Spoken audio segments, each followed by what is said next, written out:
नमस्ते। श्री प्रभात रंजन सरकार जी का नाम संगीत और अध्यात्म की दुनिया में बहुत सम्मान से लिया जाता है। उन्होंने 5,000 से ज्यादा गीत लिखे। सोचिए, 5,000 से ज्यादा। इनमें गीत और संगीत दोनों उन्होंने ही रचे। इन्हें प्रभात संगीत कहते हैं, मतलब नई सुबह के गीत। आज हम इन्हीं में से एक खास गीत पर, प्रभात संगीत संख्या 1457 पर थोड़ी गहराई से बात करेंगे। इसकी पहली लाइन है, आमार यत मलिनता। ये गीत यूं तो सुनने में बड़ा सरल लगता है, पर इसमें समर्पण और एक आध्यात्मिक खोज की गहरी परतें हैं। तो हमारी कोशिश रहेगी कि आज इस गीत के भाव, इसके अर्थ, इसकी पूरी यात्रा को थोड़ा समझें। तो चलिए शुरू करते हैं। बिल्कुल, प्रभात संगीत की यही तो खूबी है। बहुत सरल शब्दों में गहरे आध्यात्मिक अनुभव और दर्शन को सामने रख देते हैं। गीत संख्या 1457 जो है, वो एक साधक के मन की स्थिति, परमात्मा से उसकी प्रार्थना, उसकी यात्रा, इसका एक बहुत ही सुंदर चित्रण है। इसमें हम देखेंगे कि कैसे कोई व्यक्ति अपनी कमियों को पहचानता है, फिर शक्ति मांगता है, फिर पूरी तरह से समर्पित होना चाहता है और आखिर में वो निर्भयता का वरदान चाहता है। तो आइए इसके एक एक कदम को समझते हैं। हाँ, तो गीत की शुरुआत ही बड़ी सीधी और मतलब दिल से निकली प्रार्थना लगती है। আমার যত মলিনতা সরিয়ে দাও প্রভু আজিকে, কাজ করে যেতে ধ্যান ধরে যেতে দাও আরো শক্তি আমাকে, আমার যত মলিনতা। आमार जतम मलिनता सारिये दाओ प्रभु आजी के। मेरी सारी मलिनता हे प्रभु आज हटा दो। यहाँ ये शब्द है मलिनता। ये सिर्फ मतलब बाहरी गंदगी तो नहीं होगी ना? आध्यात्मिक तौर पर क्या मतलब हो सकता है इसका? क्या ये मन का मैल है? हाँ, बिल्कुल। यहाँ मलिनता एक बहुत कह सकते हैं व्यापक शब्द है। आध्यात्मिक संदर्भ में देखें तो ये हमारे अंदर की उन सभी चीज़ों का प्रतीक है जो हमें हमारे असली स्वरूप से या कहे परमात्मा से दूर करती हैं। ये हमारे नकारात्मक विचार हो सकते हैं, हमारा अहंकार हो सकता है, किसी चीज़ से बहुत गहरा लगाव मतलब मोह, या फिर हमारे पिछले कर्मों के वो असर जो हमारी सोच को, हमारे व्यवहार को कहीं ना कहीं धुंधला कर देते हैं। ये वो बोझ है जिसे साधक महसूस कर रही है। और ये जो जोर है आज ही के पे, मतलब आज ही, ये भी ध्यान देने लायक है। ऐसा लगता है जैसे साधक अब और रुकना नहीं चाहता, बस अभी तुरंत शुद्धि चाहिए। सही कहा आपने। आज ही के शब्द में एक अर्जेंसी है, एक तात्कालिकता है, एक बेचैनी सी है। ये दिखाता है कि साधक अपनी इस मलिनता के बोझ से कितना थक चुकी है और अब इसी पल इससे मुक्त होना चाहती है। ये कोई कल पर टालने वाली बात नहीं रही। अब ये शुद्धि की एक तीव्र, एक गहरी इच्छा है, और यही इच्छा आप देखें तो समर्पण की प्रक्रिया का पहला कदम है। पहला कदम कैसे? अपनी कमी को स्वीकार करना और उसे दूर करने के लिए परमात्मा की मदद मांगना। इसमें एक ईमानदारी है, एक सच्चाई है। अच्छा, तो इस शुद्धि की प्रार्थना के बाद साधक सिर्फ रुकता नहीं है, वो आगे के लिए शक्ति भी मांग रहा है। अगली पंक्तियां हैं, काज करे यते ध्यान धरे यते दाओ आरु शक्ति आमा के। मतलब काम करते रहने के लिए और ध्यान करते रहने के लिए मुझे और अधिक शक्ति दो। यहाँ काज यानी कर्म और ध्यान यानी चिंतन, दोनों के लिए शक्ति मांगी जा रही है। ये संतुलन बड़ा दिलचस्प है। अक्सर तो लोग या तो कर्म पर जोर देते हैं या फिर ध्यान पर। हाँ, ये वाकई एक बहुत महत्वपूर्ण पहलू है इस गीत का। ये कर्म और ध्यान के बीच संतुलन साधने की एक गहरी समझ को दिखाता है। साधक जीवन से भागना नहीं चाहती, वो संसार छोड़कर सिर्फ ध्यान में नहीं लग जाना चाहती। अच्छा, वो अपने सांसारिक कर्तव्यों यानी काज को भी निभाना चाहती है, और साथ ही अपनी आध्यात्मिक साधना यानी ध्यान, उसको भी गहना करना चाहती है। उसे पता है कि इन दोनों के लिए ऊर्जा चाहिए, शक्ति चाहिए। तो ये एक तरह से मतलब जीवन को पूरी तरह से समग्र रूप से जीने की प्रार्थना हुई, अपने बाहरी जीवन को भी और भीतरी जीवन को भी, दोनों को सही ढंग से चलाने की शक्ति। बिल्कुल, ये जीवन में सक्रिय रहते हुए आध्यात्मिक बने रहने की इच्छा है। एकदम सही। और ये जो है ना आरो शक्ति, मतलब और अधिक शक्ति, हाँ, इसकी मांग ये भी दर्शाती है कि ये यात्रा कभी खत्म नहीं होती। ये एक सतत प्रक्रिया है। जैसे जैसे साधक आगे बढ़ती है, उसे और चुनौतियों का सामना करना पड़ता है और गहरी समझ विकसित होती है और उसके लिए लगातार और ज्यादा शक्ति की जरूरत होती है। ये कभी ना रुकने वाला प्रयास है। तो शुद्धि हो गई, शक्ति की प्रार्थना हो गई। इसके बाद साधक अपनी पहचान को कैसे देखता है, परमात्मा के सामने खुद को कैसे रखता है? अगली पंक्तियां हैं।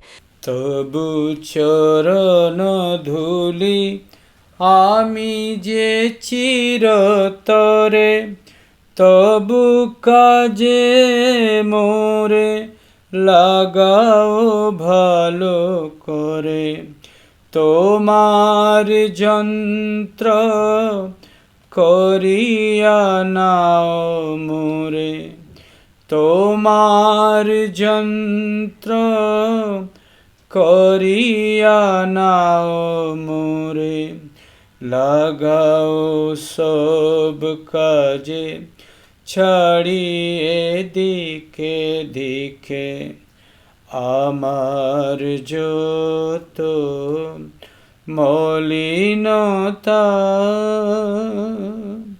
সরিয়ে দাও প্রভু আজিকে। तब चरण धूली आमी ये चिरतरे तब काजे मोरे लगाओ भालो करे। मैं सदा तुम्हारी चरण धूली हूँ, मुझे अच्छे से अपने काम में लगाओ। चरण धूली, पैरों की धूल, ये तो अत्यधिक विनम्रता का प्रतीक है। हाँ, चरण धूली होना मतलब अहंकार का पूरी तरह से विसर्जन कर देना। ये परमात्मा की विराटता के सामने अपने छोटे से अस्तित्व को स्वीकार करना है। ये कहना कि मैं कुछ भी नहीं हूँ, बस आपके चरणों की धूल मात्र हूँ। लेकिन ये सिर्फ एक पैसिव दीनता नहीं है, इसमें एक सक्रिय इच्छा भी जुड़ी हुई है। वो इच्छा है तब काजे मोरे लगाओ भालो करे, मुझे अपने काम में लगाओ और अच्छी तरह से लगाओ। तो ये विनम्रता निष्क्रिय नहीं है, बल्कि सेवा के लिए तैयार है। और ये परमात्मा के काम में लगने से सुधार कैसे आता है? भालो करे का क्या मतलब है यहाँ? क्या सिर्फ प्रॉपरली? देखिए, यहाँ भालो करे का मतलब सिर्फ अच्छी तरह से या प्रॉपरली नहीं है। इसका एक और गहरा मतलब है, सुधार कर, माने रिफाइनिंग या मेकिंग बेटर। जब व्यक्ति खुद को परमात्मा के चरणों की धूल समझकर उनके काम में लगता है, तो वो काम स्वयं ही साधक को शुद्ध करने लगता है। अच्छा, हाँ, वो उसे बेहतर बनाने लगता है। सेवा का कार्य ही साधक के चरित्र को निखारता है, उसकी मलिनताओं को धीरे धीरे हटाता है। अगर हम इसे मतलब बड़ी तस्वीर से जोड़कर देखें तो ये कर्मयोग के सिद्धांत से बहुत मिलता जुलता है। जहाँ कर्म ही पूजा बन जाता है। एकदम सही, जहाँ निष्काम भाव से किया गया कर्म ही पूजा बन जाता है और करने वाले को शुद्ध करता है। परमात्मा का काम करना ही अपने आप में एक साधना बन जाता है। ये चरण धूली वाली विनम्रता और सेवा का भाव आगे और भी गहरा होता है जब यंत्र का रूपक आता है। तुम्हार यंत्र करिया नाव मुरे लगाओ, सब काजे छड़िए दिखे दिखे। मुझे अपना यंत्र बना लो, मुझे सब कामों में लगाओ, हर दिशा में फैलाकर। खुद को एक यंत्र या इंस्ट्रूमेंट की तरह सौंप देना, इसका क्या मतलब हुआ? ये तो बहुत बड़ी बात लगती है। हाँ, ये समर्पण की कह सकते हैं पराकाष्ठा है, एकदम चरम सीमा। यंत्र बनने का अर्थ है अपनी व्यक्तिगत इच्छा, अपना कर्तापन का भाव कि मैं कर रहा हूँ, अपना अहंकार, इन सब को पूरी तरह से परमात्मा को सौंप देना। जैसे एक यंत्र खुद से तो कुछ नहीं करता ना। नहीं, उसे तो कोई चलाता है। हाँ, वो तो चलाने वाले की इच्छा से चलता है। उसी तरह साधक चाहती है कि अब उसके जीवन की डोर, उसकी कर्मों की प्रेरणा सब परमात्मा के हाथ में हो। वो परमात्मा का एक साधन मात्र बनकर रहना चाहती है। इसका मतलब तो ये हुआ कि अपने जीवन के फैसले, अपनी इच्छाएं सब परमात्मा पर छोड़ देना। ये सुनने में जितना मुक्त करने वाला लगता है, उतना ही चुनौतीपूर्ण भी होगा शायद। निश्चित रूप से। इसके लिए परमात्मा पर अटूट विश्वास और बहुत गहरा समर्पण चाहिए। अपनी इच्छा को छोड़ना कोई आसान काम नहीं होता। लेकिन साधक इसी में अपनी मुक्ति देखती है, अहंकार के बोझ से मुक्ति, गलत निर्णयों के डर से मुक्ति।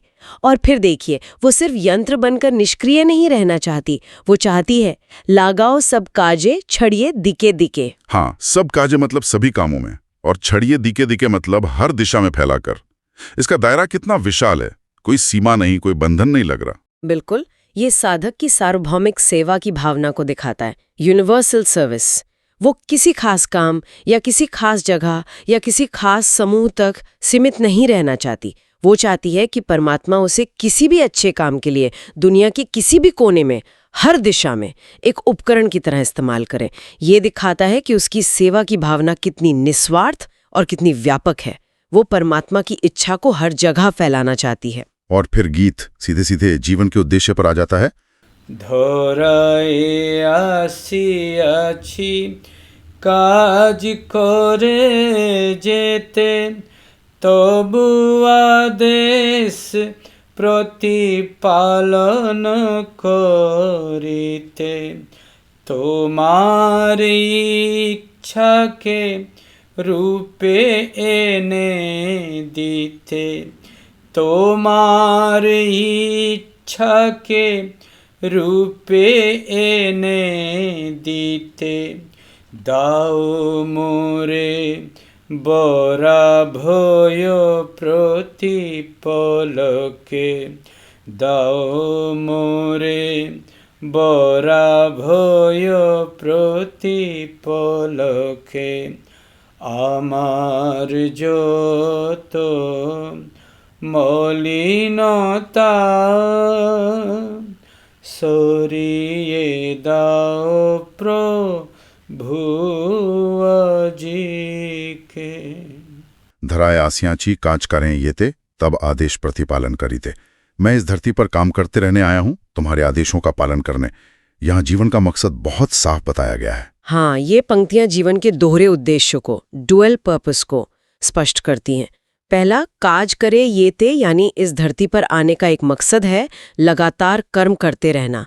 ये निष्क्रियता, अकर्मण्यता का या संसार से भागने का खंडन करता है। जीवन कर्म के लिए है, सक्रियता के लिए है। और दूसरा उद्देश्य वो है तब आदेश प्रतिपालन करीते, तुम्हारे आदेशों का पालन करने के लिए। जी, ये दूसरा उद्देश्य पहले वाले को दिशा देता है। कर्म तो करना है, लेकिन कौन सा कर्म, कैसा कर्म करना है? तो जवाब है वो कर्म जो परमात्मा की इच्छा के अनुरूप हो, जो उनके आदेश का पालन करता हो। तो जीवन का उद्देश्य सिर्फ कर्म करना भर नहीं है, बल्कि परमात्मा की इच्छा के अनुसार उनके बताए रास्ते पर चलकर कर्म करना है।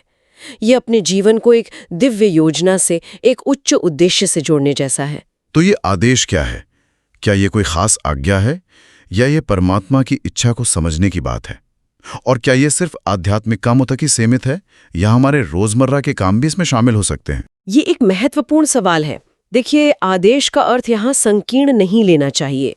ये परमात्मा की सार्वभौमिक इच्छा हो सकती है, नैतिक नियम हो सकते हैं, या हमारी अंतरात्मा की आवाज हो सकती है, जिसे साधक समझने और पालन करने का प्रयास करती है। और जैसा कि गीत में काज और सब काजे का प्रयोग हुआ है, इससे ये साफ है कि ये केवल पूजा पाठ या ध्यान तक ही सीमित नहीं है। अच्छा। हमारे सांसारिक कर्तव्य, हमारे रोजमर्रा के काम, अगर वो सही भावना से किए जाएं, परमात्मा की इच्छा मानकर किए जाएं, तो वो भी आदेश प्रतिपालन का हिस्सा बन जाते हैं। परमात्मा की इच्छा जीवन के हर क्षेत्र में प्रकट हो सकती है। और ये बात अगली पंक्ति में और भी साफ होती है। तुम्हार इच्छा के रूपे इन्हें दीते, तुम्हारी इच्छा को रूप देने के लिए। ये सिर्फ आदेश पालन से भी एक कदम आगे लगता है मुझे। रूप देना, ये तो एक रचनात्मक, एक क्रिएटिव क्रिया है। बहुत दिलचस्प है कि साधक सिर्फ एक आज्ञा मानने वाली सेवा की नहीं बनना चाहती, बल्कि वो परमात्मा की इच्छा को इस दुनिया में साकार करने का एक माध्यम बनना चाहती है। रूप देना का मतलब है किसी अमूर्त विचार या इच्छा को मूर्त बनाना, उसे वास्तविकता में लाना। जैसे कोई शिल्पकार पत्थर में से मूर्ति को रूप देता है। हाँ, बिल्कुल वैसा ही। या जैसे कोई चित्रकार रंगों से भावों को रूप देता है। तो साधक चाहता है कि परमात्मा की जो भलाई की, प्रेम की, न्याय की इच्छा है, वो उसके कर्मों के जरिए इस दुनिया में दिखाई दे, महसूस की जा सके। हाँ, यही भाव है। ये परमात्मा के साथ सह निर्माण की, को क्रिएशन की भावना है। साधक अपने जीवन को, अपने कर्मों को एक ऐसा कैनवस बनाना चाहती है जिस पर परमात्मा की इच्छा चित्रित हो सके। ये एक बहुत ही सक्रिय, रचनात्मक और जिम्मेदारी भरा समर्पण है। ये दर्शाता है कि साधक खुद को परमात्मा की योजना का एक महत्वपूर्ण हिस्सा मानती है। तो उन्होंने देखा कि साधक मलिनता से शुद्धि चाहता है, फिर कर्म और ध्यान के लिए शक्ति चाहता है, चरण धूलि बनकर विनम्र होना चाहता है, यंत्र बनकर पूरी तरह समर्पित होना चाहता है, फिर जीवन का उद्देश्य समझकर परमात्मा की इच्छा को रूप देना चाहता है। ये पूरी यात्रा तो बहुत, क्या कहेंगे, डिमांडिंग लगती है, काफी चुनौतीपूर्ण। शायद इसीलिए गीत का समापन इस प्रार्थना से होता है, दाओ मेरे बड़ा भय प्रतिपल के, मुझे हर पल अभय का वरदान दो। इस पूरी यात्रा में अभय यानी निर्भयता की जरूरत क्यों है, और वो भी प्रतिपल के, हर पल?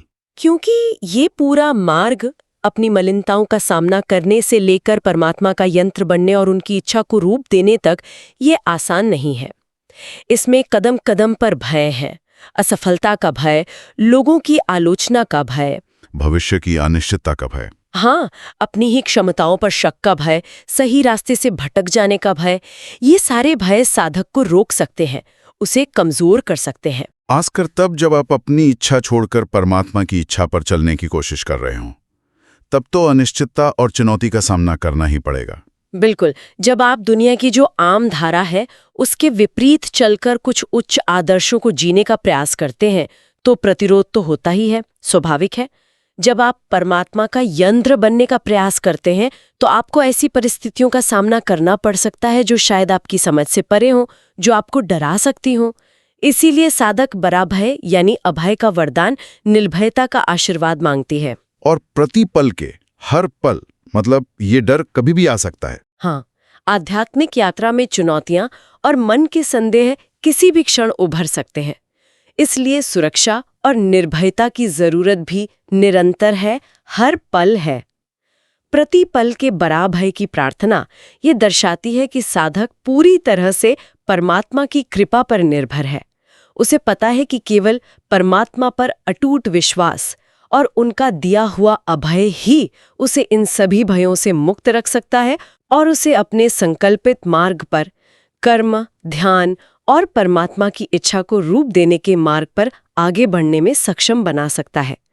यह अभय ही उस समर्पण को संभव बनाता है जिसकी बात पूरे गीत में की गई है। तो ये गीत एक पूरी यात्रा है, अपनी कमी को पहचानने, मलिनता से शुरू होकर उसे दूर करने की इच्छा, सरिये दाव, फिर उस यात्रा पर चलने के लिए साधन, शक्ति, काज, ध्यान, परमात्मा के साथ सही रिश्ता बनाना, चरण धूलि, यंत्र, जीवन का उद्देश्य समझना, आदेश प्रतिपालन, रूपे एनेदित्य, और अंत में उस यात्रा पर बने रहने के लिए जरूरी कवच, बड़ा भय प्रतिपल के। वाकई अद्भुत। आपने बहुत अच्छी तरह से इसे समेटा है। यही इस गीत की सुंदरता है। ये एक साधक के दिल की पूरी कहानी कहता है, उसकी आकांक्षाएं, उसकी कमजोरियां, उसका समर्पण और उसका विश्वास। ये दिखाता है कि आध्यात्मिक जीवन सिर्फ ध्यान या पूजा तक ही सीमित नहीं है, बल्कि जीवन के हर कर्म, हर पल को परमात्मा से जोड़ने का एक सतत प्रयास है। तो हमने प्रभात संगीत संख्या 1457 आमार यत मलिनता के अलग अलग पहलुओं पर गहराई से बात की। शुद्धि की तीव्र इच्छा से लेकर कर्म और ध्यान के संतुलन की जरूरत, विनम्र समर्पण का भाव, जीवन को परमात्मा की सेवा और उनकी इच्छा को साकार करने का जरिया बनाना, और इस पूरे सफर में निरंतर निर्भयता की आवश्यकता, ये सब इस छोटे से गीत में कितनी खूबसूरती से समाया हुआ है।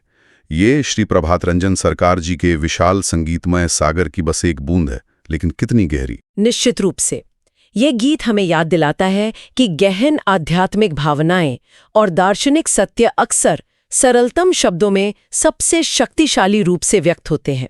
एक अंतिम विचार जो शायद श्रोता अपने साथ ले जा सकते हैं वो ये है कि अगर हम सचमुच खुद को परमात्मा का यंत्र समझने का प्रयास करें, मतलब अपनी छोटी बड़ी इच्छाओं को उनकी बड़ी इच्छा के साथ मिलाने की कोशिश करें, तो हमारे रोजमर्रा के कामों के प्रति, हमारी चुनौतियों के प्रति, हमारी सफलताओं और असफलताओं के प्रति हमारा नजरिया कैसे बदल सकता है। क्या होगा अगर हमारा हर काम, चाहे वो कितना भी साधारण क्यों न लगे, परमात्मा की इच्छा को रूप देने का एक अवसर बन जाए? इस सवाल पर सोचने के लिए छोड़ते हुए आज की इस चर्चा को यहीं समाप्त करते हैं।